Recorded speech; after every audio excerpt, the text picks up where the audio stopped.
Hear that? Hear that?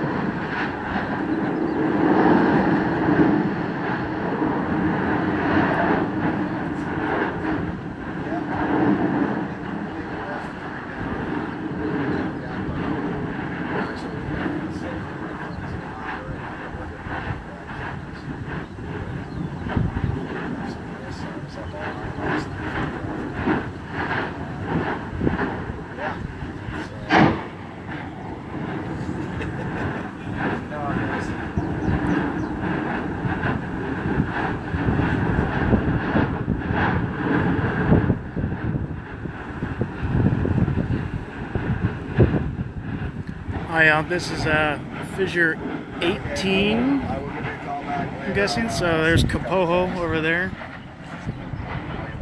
and 2019, or at least that's 18. They've renumbered them. 16's over there.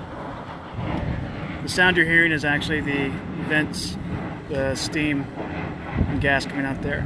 Down straight that way is the lava fountains that are coming up going. For this way, there's a bit more of a explosive vents going off, and they're shooting about 500, 800 feet into the air on occasion. You might be able to see that.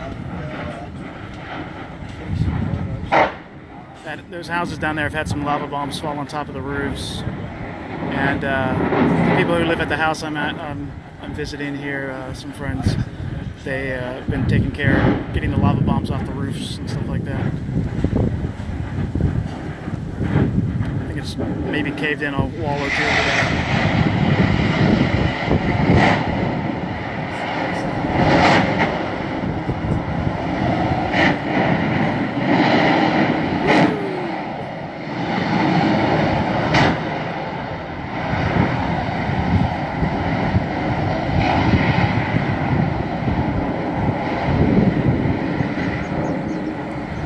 Yeah, so this is what my friends here have.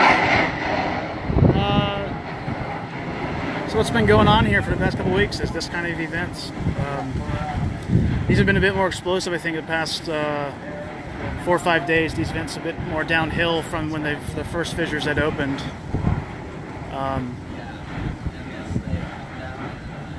It is powerful, to say the least. Dragons is right. Yeah, there'll be dragons here.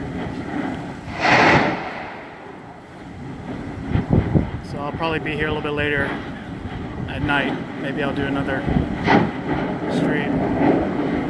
I may go down to one of those houses and help clear some stuff out of the way in a little while, but like with lava bombs, you hear them go off first and then you can duck, so move out of the way.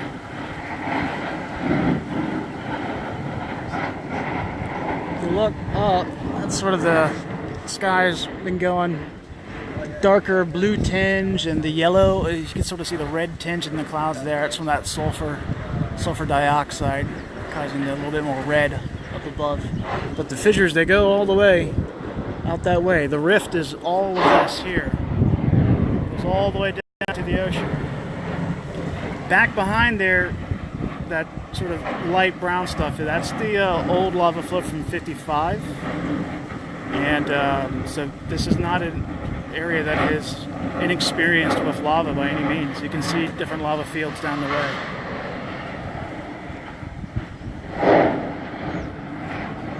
I think where I am is sort of at the top of a former pu'u, and yeah, I'm safe where I am. It's fine where I am. It just definitely sounds way scarier than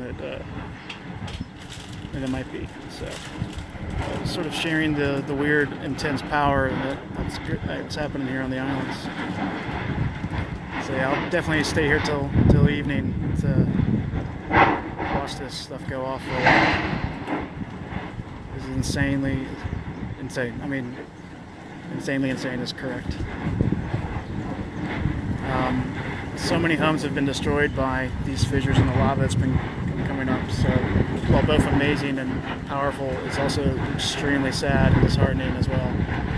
Some different roads have opened back up, but all this edge down here, down the way, is accessible by 2 roads, and if one of them gets cut off, then there's issues. So one on the other side, the way down the way, that was cut off, and they were worried about fissures opening up down the road down here. So they were also concerned that people down here on Red Road, used to be called Red Road, Kalapana, Kahena, Opiikau, Kopoho Taipools, they're concerned that the fissures might prevent them from leaving.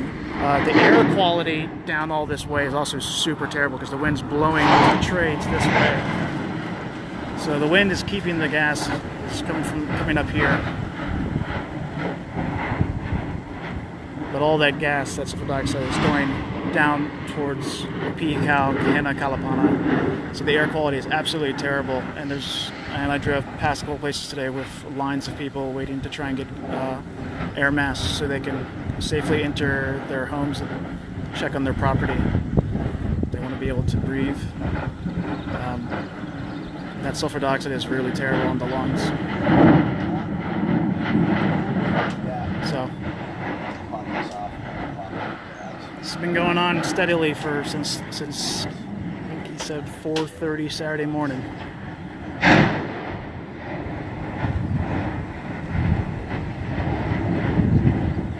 It's nervous. It's funny in terms of a nervous way. I was laughing extremely nervously walking up here. You can hear this. You can hear these explosions, these vent releases all the way down up 10 miles or so, 10, 15 miles away. It sounds like thunder from afar.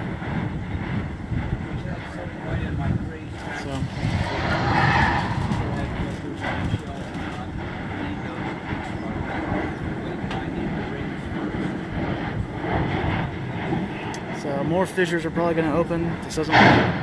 None of this looks to be stopping anytime soon. But this is just the reality of living on the islands here. These things happen. You have to deal with them the best you can.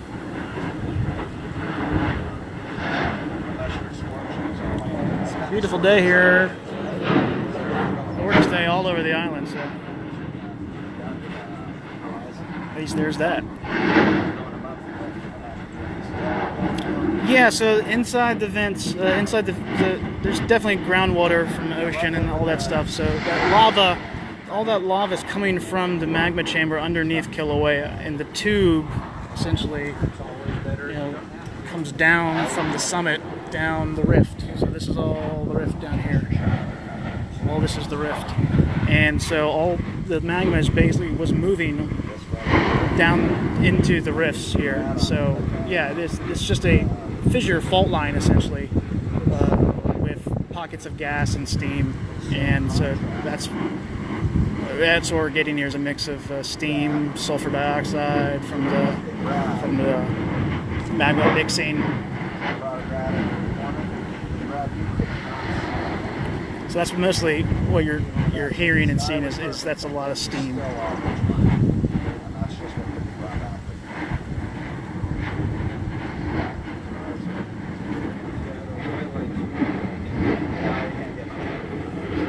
Intense science indeed. This is crazy.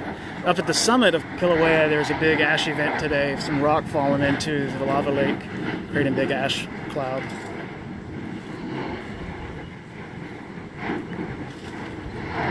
So there's drama that's happening in all parts of the volcano. But that's not anything that's happening at the summit. All the stuff you've seen about explosions, talking about at the summit, that's all overhyped. Refrigerator-sized boulders being launched a mile away from the vent. That's pretty far, but there's nothing within a mile of that vent. So we mainly have to be concerned about ash, I guess. And but the most dangerous stuff is the stuff that's down here in property, but all the lava and stuff is pretty slow. hasn't been a lot of flow from these latest fissures. Not that I'm aware of, at least. Can't zoom, can I? Anyway, well, I'll be here for a couple more hours, hanging out with some scientists and photographers. And, take some video. Try not to let my battery die. Parents don't be worried. I'm safe.